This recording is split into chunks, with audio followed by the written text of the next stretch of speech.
মক্কার মরুপ্রান্তরে যখন নেমে আসে আঁধার, তখনও আলোর মতো একটি শিশু জন্ম নিল, মুহাম্মদ সাল্লাল্লাহু আলাইহি সাল্লাম।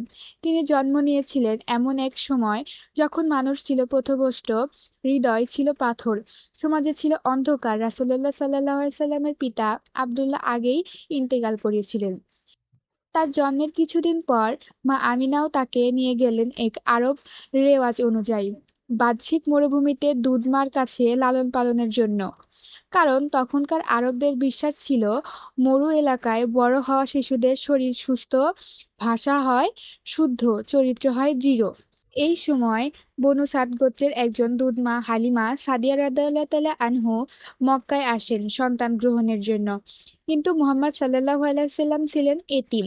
তাকে কেউ নিতে চাচ্ছিল না, কারণ এতিম শিশুরা আর্থিকভাবে লাভজনক নয়।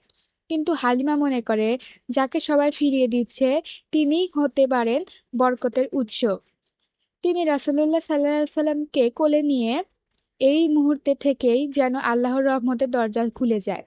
হালিমা বললেন, আমার দুর্বল উটনী হঠাৎ দুধে ভরে উঠল। আমার গাধা যে আসার সময় ছিল সবচেয়ে দুর্বল, এখন সেই সবচেয়ে দ্রুতগামী হয়ে গেল। আমার ঘরে এলো শান্তি, এলো বরকত।